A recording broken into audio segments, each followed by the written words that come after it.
Ahli digital forensik Rismon Sianipar masih terus mengungkap kejanggalan dalam riwayat pendidikan Presiden ke-7 Republik Indonesia, Joko Widodo.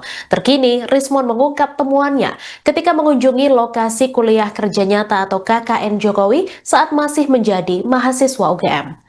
Rismon mengaku datang ke Kecamatan Wonosegoro, Boyolali, Jawa Tengah yang disebut-sebut sebagai lokasi KKN Jokowi. Ia mengatakan kunjungan tersebut bertujuan untuk memverifikasi keseluruhan atau satu kesatuan proses akademik Jokowi di UGM.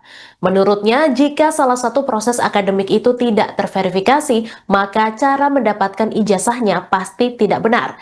Saat berkunjung ke sana, Rismon ternyata tidak menemukan dokumentasi tertulis maupun foto mengenai kegiatan KKN Jokowi.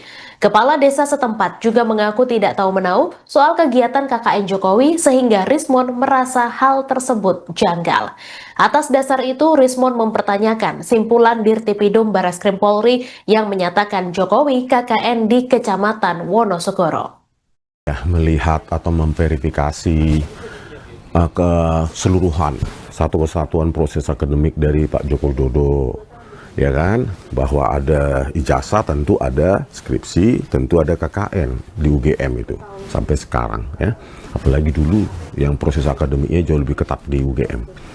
Nah, kalau salah satu ini tidak ada atau tidak terverifikasi, maka invalid, ya. Cara mendapatkan ijazah itu pasti tidak benar. Terus apa yang kita dapatkan di Kecamatan Wonosegoro, ya, di Desa Ketoyan, Kabupaten Boyolali, bahwa tidak ada dokumen tertulis apapun, tidak ada dokumentasi foto, tidak ada apapun, hanya katanya. Ya, bu kepala desa yang ada di situ pun katanya saat itu tidak menjabat, yang menjabat adalah ayahandanya yang sudah almarhum. Jadi ketika kita tanyakan dokumentasi tentang hal itu pun tidak tahu. Dan beliau pun kepala desa yang merupakan anak dari kepala desa sebelumnya itu tidak mengenal, padahal usianya sebaya. Nah, ini yang sangat janggal gitu loh. Jadi tidak ada, makanya kita tanyakan dari mana kesimpulan dari Dirtipidum bahwa KKN dari Pak Joko Widodo di Kecamatan Wonosegoro itu nggak ada basis fondasi dokumen apapun. Download Tribun X sekarang. Menghadirkan lokal menjadi Indonesia.